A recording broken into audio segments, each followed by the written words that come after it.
A percepção no mundo contemporâneo é a de que nunca estivemos tão tecnológicos, acelerados e, para alguns, tão evoluídos.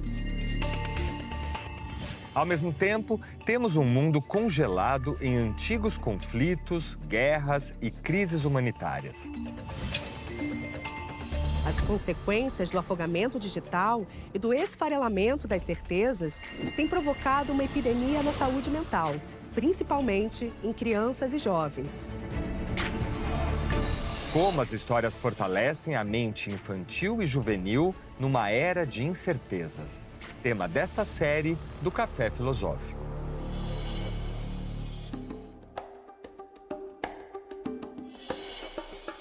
Dizem que a única certeza que temos na vida é a morte. Mas apenas saber que a morte existe não nos prepara para lidar com ela e nem com as consequências para quem sofre a perda. Quais caminhos para entender o luto? De que maneira o contexto cultural, familiar, social é capaz de influenciar nossa compreensão do luto e as formas como estruturamos nossas vidas após uma perda? Para além de sermos seres sociais, somos seres biológicos e é imprescindível conhecer também o funcionamento do nosso cérebro para entender como o luto é um processo complexo e amplo. O luto não nasce, não resolve, ele termina, digamos assim, no sentido de onde ele muitas vezes cai como uma fonte de sofrimento, quando ele não é bem cuidado, né, no consultório de um psicólogo ou de um psiquiatra, mas ele precisa fazer parte da sociedade. Né? Ele faz parte da natureza humana e quando eu comecei há 30 anos atrás, ele não fazia parte, era um assunto excluído, escamoteado, cheio de estigmas. Em contrapartida, nesse período pós-pandêmico em que nós vivemos a morte de quase 700 mil pessoas só em função da pandemia, nós falamos que temos uma média de 9 pintados diretamente afetados por uma perda. Se nós entendemos que estamos falando, então, de aproximadamente 7 milhões de pessoas enlutadas só por pandemia nos últimos 2 anos, e que desses 7 milhões nós esperamos que, no mínimo, 10% vão desenvolver complicações, nós estamos falando de um problema e de uma necessidade de saúde pública. Nós não temos condições, a nossa rede de saúde mental pública e privada no Brasil não dá conta de atender a uma demanda de adoecimento nessas proporções. Diante disso, ações preventivas e suportivas são absolutamente necessárias para mitigar esse efeito. A gente não previne dor, a gente previne o manejo que a gente tem da dor nos nossos espaços sociais. O problema não é sofrer. O problema é sofrermos sozinhos, estigmatizados, isolados, sem suporte, sem espaço, sem reconhecimento, sem ritualização. Isso é que nos adoece. Porque, inevitavelmente, ao longo de nossa vida, nós vamos viver perdas.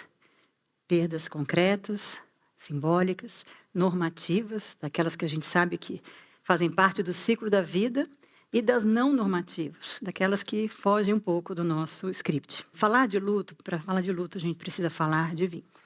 Eu começo do mais básico, do mais primordial, do mais basal do ser humano, que é o biológico. Eu vou partir de conceitos da etologia e da neuropsicologia para explicar para vocês como o nosso cérebro precisa se vincular a partir das nossas necessidades mais basais. Nós somos seres sociais por uma necessidade biológica. Não porque é gostoso, não porque precisamos amar. É anterior a isso. Nós somos seres sociais porque nós precisamos de conexão humana para aumentar as nossas chances de sobrevivência. Desde o homem das cavernas, muito antes disso, os primatas já nos mostravam claramente, todos os grupos de mamíferos mais menos evoluídos já mostravam que a vivência em grupo aumentava e muito a chance de sobrevivência. E no meio digital, na era digital, isso não é menos importante, apesar de não falarmos sobre isso. E essa convivência social, ela nos dá aumento de sobrevivência, maior chance de sobrevivência por 3 motivos básicos. Uma organização social nos traz a possibilidade de uma organização com especificidades. Eu domino a psicologia, o outro domina a arquitetura, o outro domina a saúde do corpo em outras áreas nobres, o outro domina a educação. E cada um de nós nos ajudamos a garantir e buscar caminhos para a nossa sobrevivência. E estarmos vivos é a necessidade primordial de nosso cérebro. Era na antiguidade, continua sendo e assim será. Então, biologicamente, estamos condenados, no nível positivo, mas mais existencial, a vivermos em convívio. E é essa necessidade que traz a primeira boa notícia. Sim, nós vamos nos ajustar. Sim, nós vamos sobreviver a tudo aquilo que está gerando temores e angústias. Nós vamos viver muitas transições difíceis, mas o ser humano é um bicho profundamente adaptável, graças a esse cérebro biológico. A digitalização será um grande desafio para a gente, já está sendo, mas nós teremos e buscamos nos adaptar. Do ponto de vista instintivo, os nossos vínculos visam 3 diferentes necessidades. Quando eu falo de instinto, lembre-se que eu estou falando de uma necessidade muito primordial aqui, centralizada no nosso cérebro reptiliano, que garante basicamente a nossa sobrevivência. Sem nossos instintos, nós não teríamos a rapidez e a velocidade de buscar soluções rápidas para as inúmeras adaptações ao mundo e ao nosso corpo. E nesse mundo digitalizado, aceleradíssimo, tudo que eu sei hoje talvez não valha mais para amanhã, nosso cérebro precisa se ajustar. Então, para isso, ele usa muito dessa parte instintiva, adaptativa, que eu vou falar aqui para vocês hoje. O primeiro vínculo humano que nós estabelecemos é o vínculo entre uma mãe biológica e um bebê, na maior parte das condições estáveis de funcionamento social, né? E esse vínculo ele já garante 2 necessidades importantes para a gente: alimentação e proteção. Vocês perceberam que eu não falei amor, porque o amor vem depois disso, na sequência, em razão disso. Então, a necessidade de proteção é uma necessidade primordial para nós, da hora que nascemos até a hora que morremos. Durante toda essa trajetória, nós teremos a necessidade de nos sentirmos protegidos sempre que em condições de ameaça, em especial para o corpo humano, para a mente biológica humana, medo, fome, dor, frio e sede. Todas as vezes que nós sentimos isso, nós vamos ter nossos instintos ativados e precisamos lidar com eles, cuidar deles, ouvi-los, respeitá-los. Então, esse vínculo inicial, ele cumpre essa função de nos proteger, de nos tirar da sensação de perigo. Por quê? Porque diante do senso de ameaça, nosso cérebro congela, nosso cérebro não responde, não se adapta, não se ajusta. Então, a primeira função que um ser humano e um grupo social tem é de nos tirar a sensação de medo. Por isso que a aproximação social é muito importante e, no primeiro momento, principalmente do núcleo familiar, depois do núcleo social, e mais para o fim da vida, voltamos para uma prioridade do núcleo familiar. Esse vínculo, ele existe não só para nos gerar segurança, mas para nos ensinar os caminhos para nos sentirmos seguros toda vez que nos sentirmos inseguros em frente ao perigo. Então, porque essa mãe não vai estar lá o tempo todo. Essa figura não vai estar lá para proteger o tempo todo. O grupo não vai estar perto da gente o tempo todo. Então, por essa razão, essa experiência inicial, ela é tão importante, tão influente na formação do nosso cérebro e das nossas estratégias de sobrevivência, né? Desse lugar, essa figura, ela não precisa só ensinar meios de comunicação da criança, como ela expressa esse medo, dessa mãe como responde a esse medo, dessa criança como responde a essa mãe que responde a esse medo, criando assim um sistema comunicacional. Ele precisa ser estável, o mais estável possível. De novo, eu falei em estabilidade, eu não falei em qualidade. Para proteger, para gerar segurança, é importante que nós nos sentimos reconhecendo aquela experiência. Por quê? Pensando na velocidade frente ao perigo, eu preciso ter uma resposta que eu conheça para eu saber o que fazer. Se cada vez eu tiver que me adaptar a uma nova resposta sem saber o que fazer, meu cérebro se estressa e entra em colapso muito rápido. Então, é desse lugar que o instinto está para nós, para nos dar respostas das quais a gente aprende lá no início, e nós internalizamos no nosso cérebro vários mecanismos, memória, crença, padrões de estratégias comportamentais, que vão compor esse nosso repertório de regulação com todas as experiências novas da nossa vida a partir desse prisma. Cada bebê nasce dentro de um contexto histórico daquela família, né? Um momento. O que é um bebê que nasceu no meio de uma pandemia e demorou para sociabilizar com outras pessoas, além de pai e irmão? Pai e mãe, talvez irmão, ou uma mãe solteira, ou um pai solteiro, enfim, uma configuração familiar qualquer, né? Como é que esse bebê, então, passa a se desenvolver socialmente 3 anos depois, quando o cérebro dele já desenvolveu uma série de repertórios? Como é esse bebê comparado a um bebê que viveu terrores de uma guerra ou outras experiências? Um bebê que viveu uma vida super estável dentro das possibilidades que a gente entende como estável. Será que uma família regula a intimidade no Brasil da mesma forma que regula em países europeus nórdicos? Claro que não. Existem regras culturais que, por diferentes razões históricas, culturais, econômicas, políticas, vão definindo funcionamentos e regras dos papéis parentais, das regras familiares, das expectativas que a gente tem sobre o que é ser uma boa mãe, um bom pai, uma família saudável.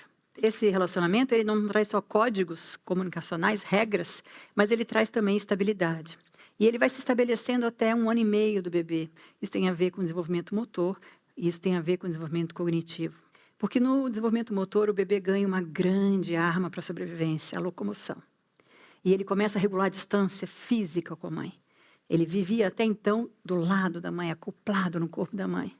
E ele passa então a se distanciar daquela fonte absoluta, estável e disponível quase o tempo todo de reasseguramento. E ele vai para o mundo, ele começa a descobrir coisas. Ele descobre o não, aqui não pode, não pegue, não ponha na boca, está errado, né? E aí ele vai experimentando uma série de vivências sociais que vão trazendo para ele essa dificuldade, né, de se ajustar ao mundo e ter esse modelo como referencial. Essa experiência, ela é internalizada, ela vai servir de um modelo que não será fixo ao longo da nossa vida, porque ele vai ser perpetrado, atravessado por uma série de experiências epigenéticas, dos nossos momentos sensíveis da vida, dos novos vínculos que a gente vai construindo ao longo da vida e que vão trazer novos inputs para esse modelo que a gente tem internalizado no nosso cérebro de regulação e corregulação, de autorregulação. Né? Então, o nosso cérebro é plástico, cada vez mais a neuropsicologia vem nos trazendo essa possibilidade, e ele tem a possibilidade de mudar.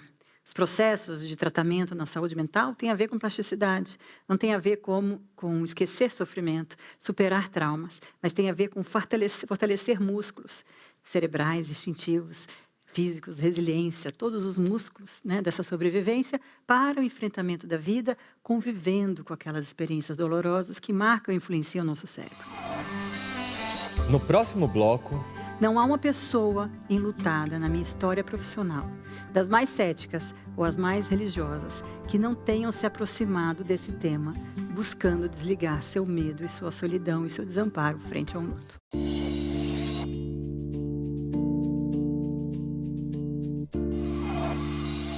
Entender como buscamos nos sentir seguros e protegidos, como os nossos vínculos foram sendo construídos, é importante para compreender a forma como enfrentamos as adversidades da vida.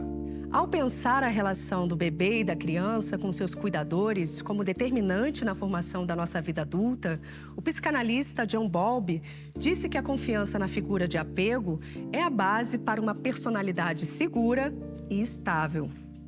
De quais maneiras o modo como fomos cuidados e educados é capaz de explicar e até mesmo modificar a forma como lidamos com os medos, a morte e o luto? Nossa tendência é estabelecer modelos que vão sendo ajustados e vão sendo modificados ao longo do desenvolvimento da vida. Essa ideia, ela vem baseada de uma teoria pouco conhecida no Brasil da psicologia, que é a teoria do apego, desenvolvida pelo psiquiatra inglês John Bowlby. Tudo que ele desenvolveu foi a partir da observação do comportamento humano. E o Bowlby entendia especialmente que até onde a predominância das teorias vinculares trazia a importância do mundo intrapsíquico para a interpretação do mundo real. E ele se incomodava um pouco na pouca valorização que se dava à experiência real vivida por uma criança, por um bebê, por um adolescente, por um adulto, por um idoso. E ele começou então a trabalhar e conceber o que eu acho de uma generosidade e uma beleza dessa teoria, porque ela conseguiu construir um corpo teórico, de novo, baseado no empirismo, mas se aproximando de diferentes paradigmas que ele conseguiu, de alguma forma, então ele conversa com a psicanálise e com a teoria cognitiva comportamental.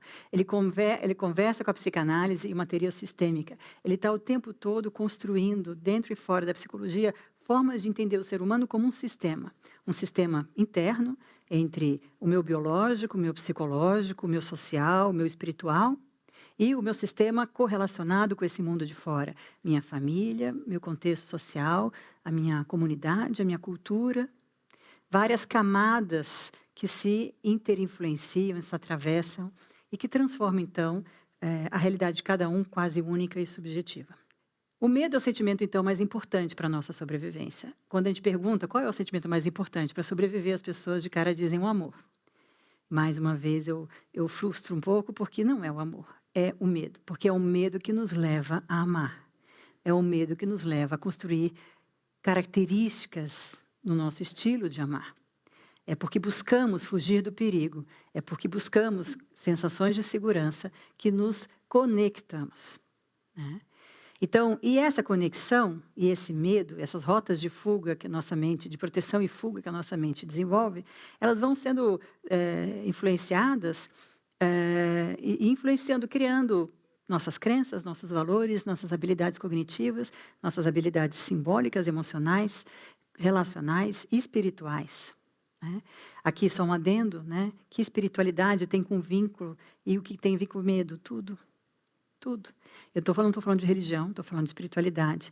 O nosso sistema de crenças que está a serviço de desligar os nossos medos, quando todo outro repertório cognitivo e simbólico não dá conta. Alguns de vocês podem dizer aqui, alguns que têm uma estrutura de fé mais robusta, assentadas numa religião, por exemplo, numa fé um pouco mais estruturada, talvez se conectem com uma força superior, com Deus, como assim possam chamar. E aqui, por favor, entenda o meu olhar da psicologia para essa fala, né? Buscam Deus o tempo todo, pedem proteção ao sair de casa. É uma fonte de se sentirem menos sujeitos ao perigo, né? Outras pessoas não têm esse sistema, mas quando ameaçadas, inevitavelmente vão procurar. Se elas vão encontrar, esse é um outro caminho, mas elas vão procurar. Não há uma pessoa enlutada na minha história profissional, das mais céticas ou as mais religiosas, que não tenham se aproximado desse tema, buscando desligar seu medo e sua solidão e seu desamparo frente a um luto. Não existe. Todos nós vamos passar por isso. As respostas que nós vamos encontrar é absolutamente um outro ponto, mas nossa busca tem a ver com esse repertório biológico, né?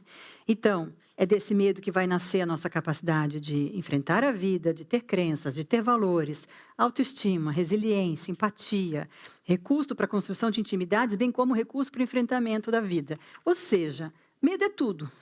Medo é um bichinho muito importante, o qual nós estamos ignorando, o qual nós estamos pouco conscientes do que fazer com ele. Nós vamos seguir até a nossa morte com muitos medos. O ponto é o que nós fazemos com ele. O que nós fazemos com ele? Existem estratégias adaptativas melhores para podermos lidar com nossos medos? A nossa mente, ela vai desenvolver, então, repertórios, né, de toda a ordem para poder, então, enfrentar a vida e se relacionar com as pessoas.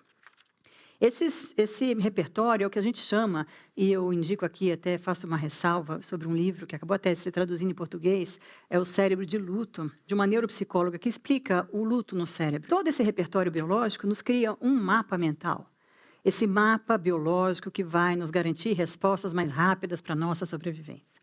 Esse mapa, diante do luto, ele é absolutamente desafiado quando algo rompe com algo que é importante para a nossa autorregulação e para a nossa regulação com o outro.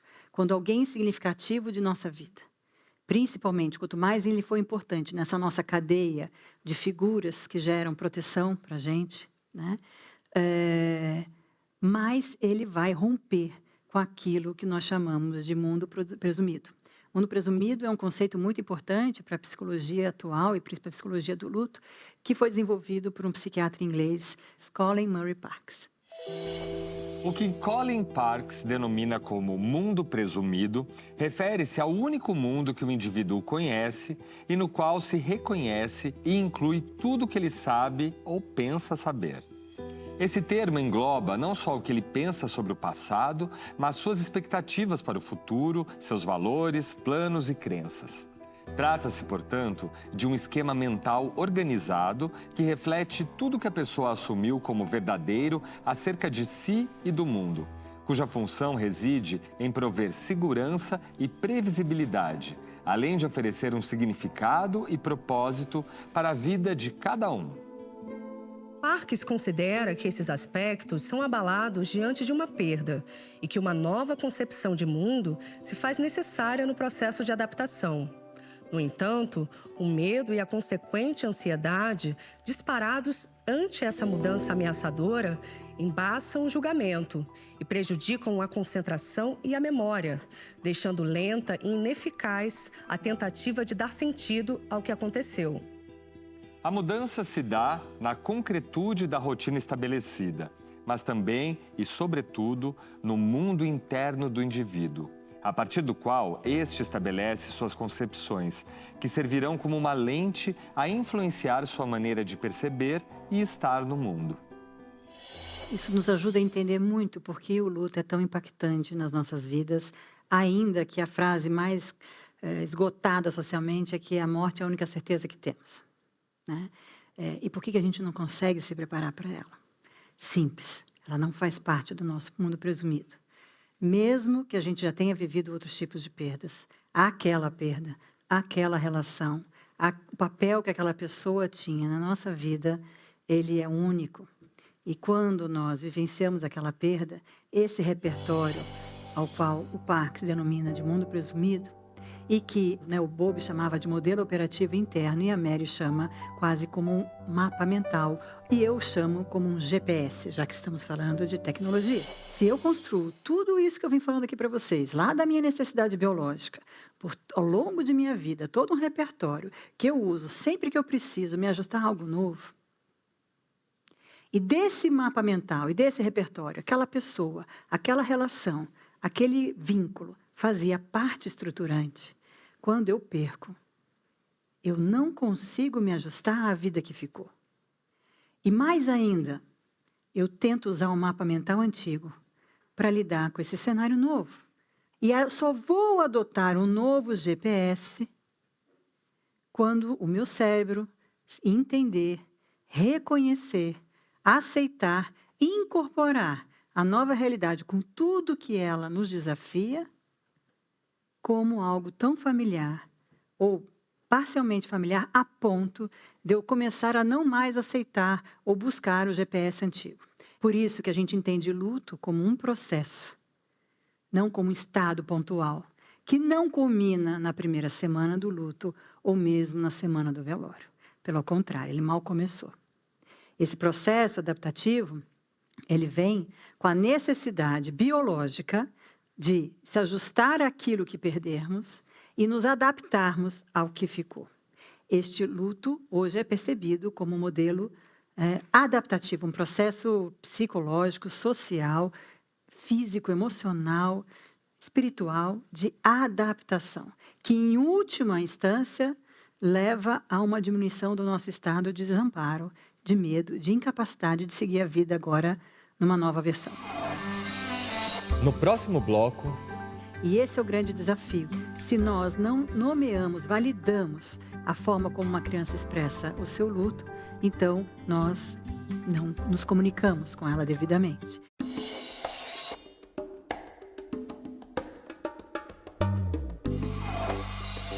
O luto é algo que afeta a todos nós em algum momento da vida e pode gerar muitas consequências em nossa saúde. Portanto, é também uma questão de saúde pública. E quando se trata do luto na infância ou na adolescência, isso pode ser ainda mais delicado e desafiador. Coloca-nos, nós adultos, em confronto com nossos próprios medos e inseguranças. Precisamos entender o luto e suas variações, falar sobre ele, discutir e aceitá-lo socialmente. Esse processo pode começar desde cedo, incluindo crianças e jovens nessa conversa.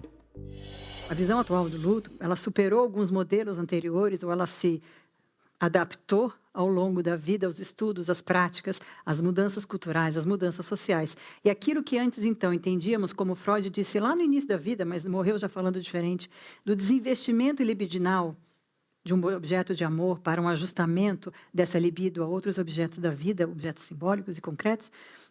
Hoje não mais, a gente pensa assim. Houve uma outra fase em que entendíamos o luto como fases lineares, né? Primeiro vem o choque, depois vem a barganha, depois vem a depressão e depois vem... Essas fases, além de elas terem sido mal compreendidas, né, elas foram entendidas como uma forma linear. Elas não são exatamente lineares, nem para esses autores. Mas hoje elas caem nesse risco da gente patologizar o luto indevidamente, colocar doença onde não tem, num processo adaptativo de ajustamento, justamente porque a gente entende, você já deveria ter parado de chorar, você já deveria não mais questionar o porquê da morte, você já deveria estar fazendo assim, né? E isso, essas fases não só não ajudam o enlutado, como também não ajudam o contexto social a lidar com o enlutado. Hoje, nós trabalhamos, então, com uma versão, né, uma teoria muito importante, construída por dois autores, Henk Schut e Margaret Straub, que na década de 90 desenvolveram o conceito do luto como um processo dual, que quer dizer um processo adaptativo, regulatório dessa mente, né, com toda essa tarefa de soltar e de conviver com a ausência física daquela experiência, daquela relação, daquela pessoa, daquele vínculo que nós tínhamos e que era estruturante nesse cérebro, nesse mundo presumido, e nos ajustarmos à vida que ficou. Essa transição do mapa mental anterior para o mapa mental novo. Portanto, o luto nunca pode ser considerado uma experiência só de emocional, de tristeza, de angústia, de raiva, de medo. O luto é muito mais complexo, ele é uma experiência física, ele é um estressor, ele eleva o cortisol significativamente para as pessoas que vivem seu processo na sua fase mais crítica. Ele é uma adaptação social, ele é uma revisão da identidade, ele é uma reconstrução desse mundo presumido, ele é uma revisão das suas crenças e valores. Então, o luto bagunça com tudo aquilo que, por alguma razão, a gente foi construindo ao longo da vida para sobreviver. Mas a gente se ajusta. Algumas pessoas não. As pesquisas mostram que apenas 20% das pessoas, população mundial, vão ter sofrimentos, transtornos psicológicos em torno do luto. Isso quer dizer que 80% das pessoas vivendo uma condição de luto, com alguns contornos, com apoio, com ajuda, com validação, vão viver seus lutos sem necessariamente precisar de uma intervenção de um profissional de saúde mental.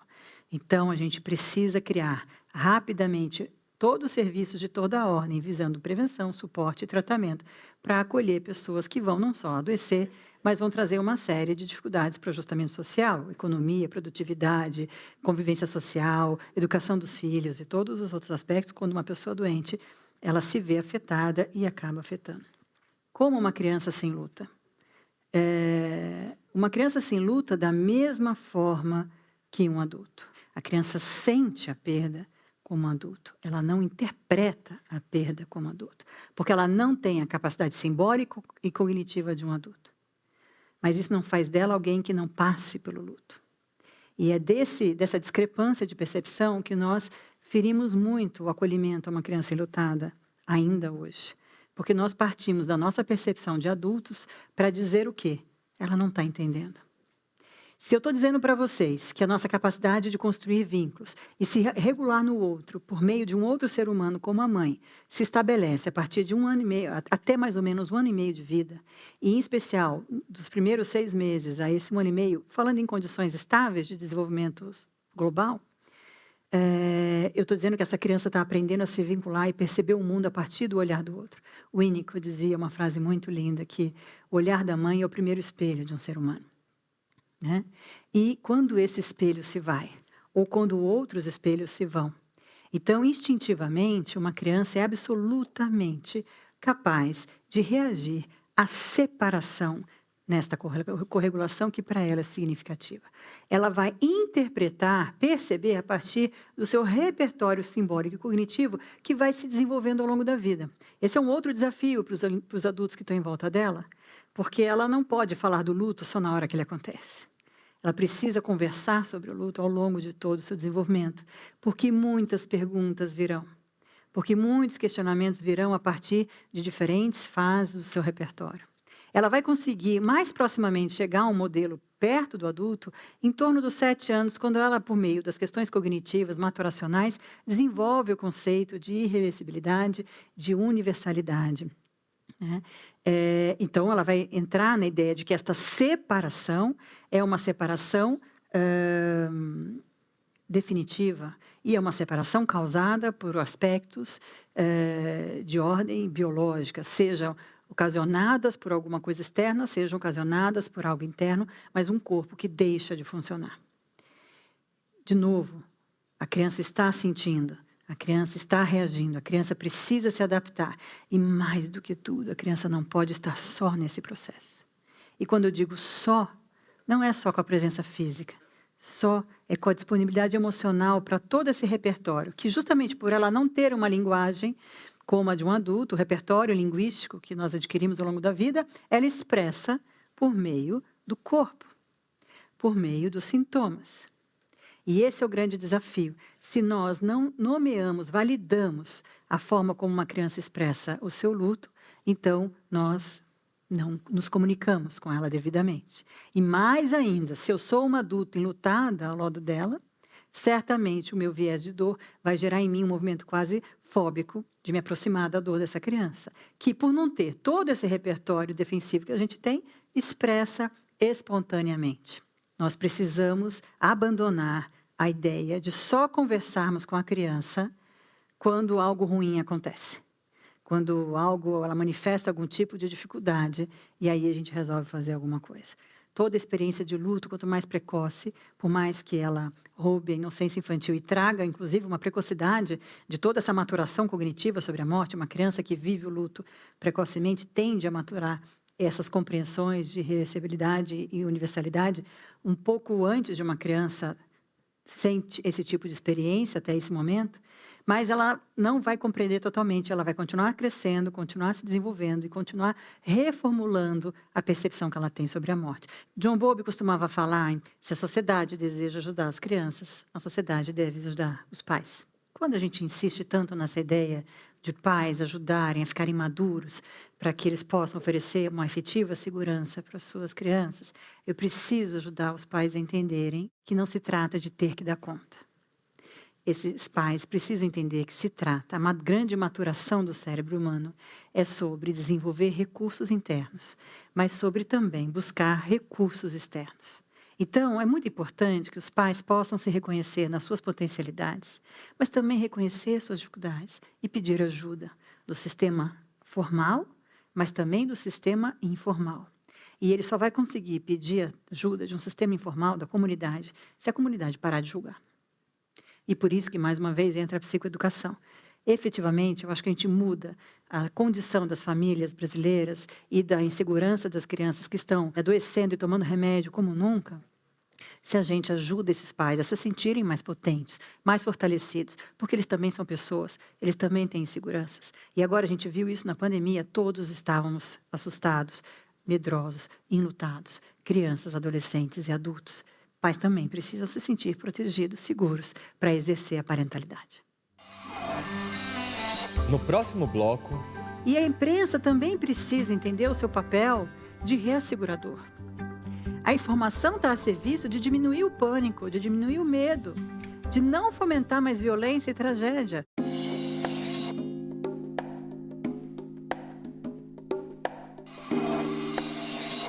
A neurociência nos mostra, concretiza por meio de vários estudos, inclusive com imagens e exames, a plasticidade do nosso cérebro.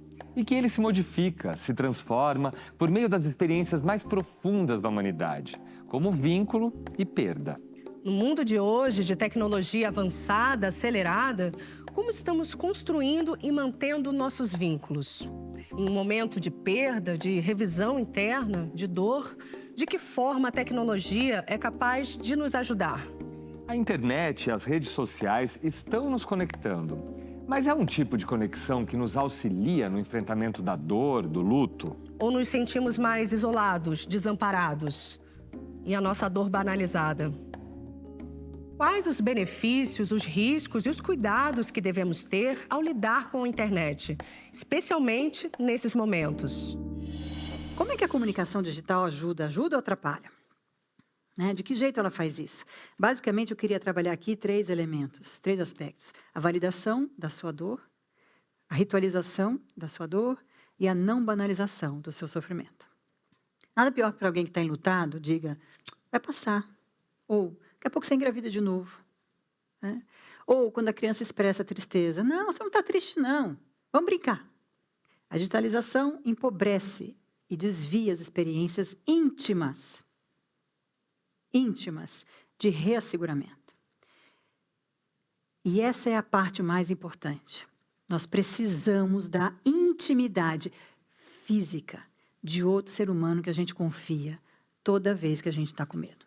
O grande desafio está em pensarmos as relações digitalizadas e a manutenção, o florescimento das intimidades. Nós estamos adoecendo não porque estamos indo para o mundo digital, mas porque estamos abandonando a intimidade. É isso que nos coloca em perigo, não isso. E enquanto a gente não cuidar disso, não só a digitalização, mas todo e qualquer processo de evolução, transformação social, vai trazer problemas, vai trazer adoecimento. Porque ameaçados, desprotegidos, desamparados, adoecemos. A tecnologia, ela, se por um lado ela causa toda essa anestesia, essa defesa, né, esse distanciamento social, ela também muitas vezes traz alguma coisa que a gente não está encontrando dentro de casa.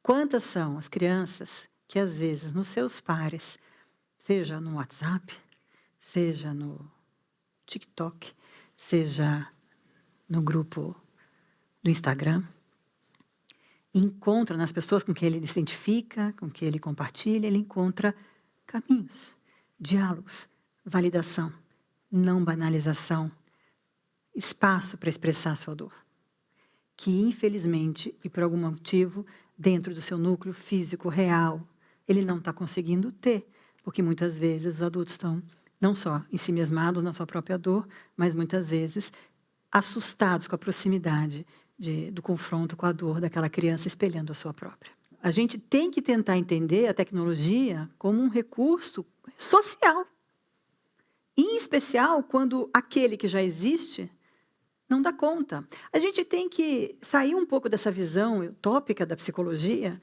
de reforçarmos as famílias o tempo todo a serem aquilo que elas deveriam ser. E quando elas não podem? E quando elas não conseguem? O que a gente faz? A gente desiste. Vira o problema de uma família fracassada. E por que não a sociedade não pode ajudar? Por que a gente não usa o modelo das comunidades que se cooperam, que o vizinho ajuda, que o colega ajuda, que o professor ajuda? Por que nós não podemos ter alternativas, figuras alternativas, presenciais, físicas, íntimas, que façam às vezes ao que o Bowlby chamava de figuras de apego subsidiárias, substitutas. Se eu não tenho aquela ou aquela está indisponível naquele momento, por alguma razão da vida, por que eu não posso contar com outras? De quem é a saúde mental na nossa sociedade? De quem é a responsabilidade sobre a saúde mental na nossa sociedade? Então, não é só sobre entender o que a tecnologia faz conosco, mas é também entender o que ela faz por nós. Nos tempos atuais, muitos relacionamentos ocorrem no meio digital, seja pelo Facebook, seja pela internet, e aí os encontros vão se mantendo, as pessoas vão se relacionando, às vezes até com encontros pessoais. Mas, quando ocorre um rompimento no meio digital, a minha pergunta é, como é que fica a questão do luto? É semelhante ao luto que acontece no modo presencial? Obrigada, professora Júlia, pela pergunta importante, tão pertinente ao momento atual, né? Volto de novo àquela ideia, ao meio relacional tecnológico como um perigo e uma oportunidade.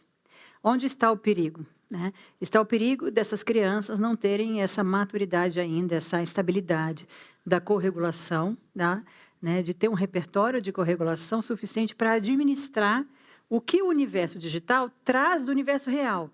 Os cancelamentos, os ghostings, os grupinhos, né? As bolhas, sempre existiram na humanidade e continuarão a existir. O problema é que na rede tecnológica, na comunicação digital, ela propaga.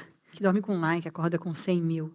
Ou dorme com 1 milhão de likes e acorda cancelado. Né?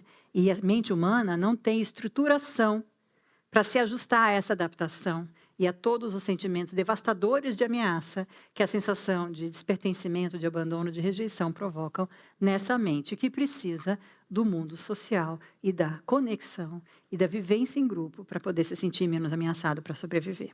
Por outro lado, e é nesse lugar que a gente tem que investir, é esse mundo digital como uma grande oportunidade de validação do luto, de ritualização do luto, de não banalização de determinadas experiências. Nada mais importante que você encontrar na rede social, na rede digital, dar uma Google e descobrir que tem tantas pessoas vivendo o que você está vivendo. Isso pode parecer estranho, mas às vezes salva vidas, se sentir menos só. Quantos de nós não vivemos despedidas dos nossos mortos por assistir a um enterro? Eu vivi essa experiência, eu assisti o enterro de uma pessoa muito amada pelo celular. Pelo celular. Terrível, experiência horrorosa. Mas certamente muito melhor do que se eu não tivesse nem essa chance. Né? O meio virtual, ele precisa estar a serviço de prover, de fomentar, de promover nossos vínculos, não de obstruir, não de fragilizar, não de arrebentar aquilo que nós precisamos para sobreviver, que é a proximidade. A intimidade gera memórias de inputs muito profundos para o nosso instinto. Se vocês pensarem na memória mais aconchegante da vida de vocês, ou numa das, e pensem sobre elas, vão envolver pessoas, cheiros, sensação física, contato visual, voz, toque, audição. Todos os sentidos, os 7. A proximidade física, ela garante rapidamente, profundamente, eficientemente a sensação de proteção, mais do que qualquer outra.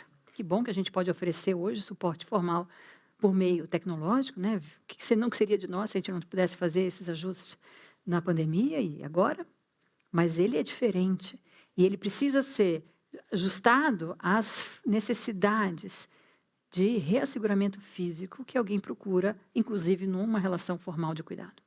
Cada um de nós tem uma escala de medos, de perdas vivenciadas e também de perdas que foram mais difíceis.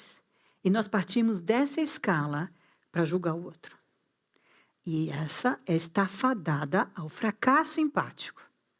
Porque eu só vou ser empática ou compassiva a uma dor quando eu abandono o meu referencial e tento entender o do outro.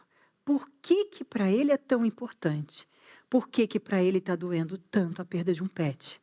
Por que para ele está doendo tanto uma migração? Nós temos que rever muito a nossa postura e os nossos critérios e os nossos julgamentos.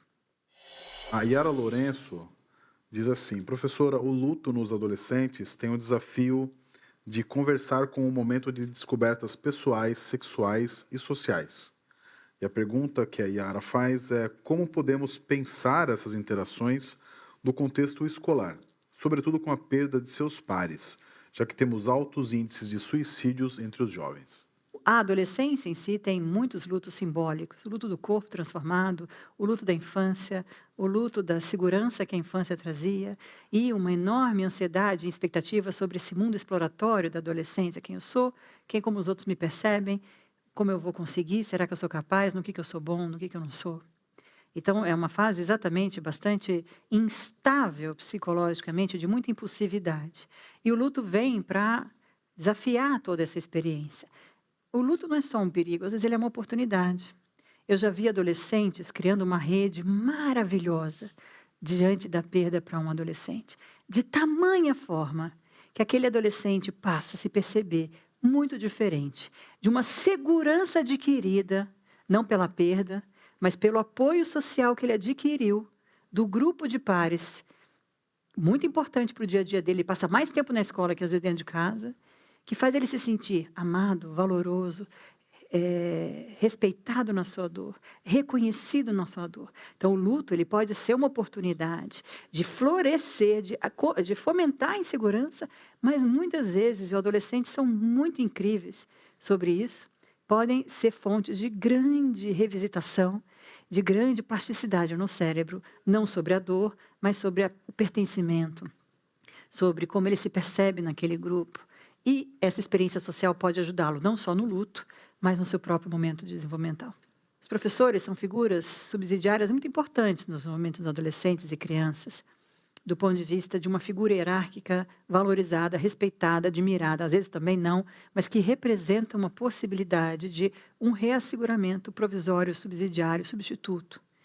Então, esse é um sinal gritante do que a comunicação escolar não está sendo efetiva na sensação de reasseguramento.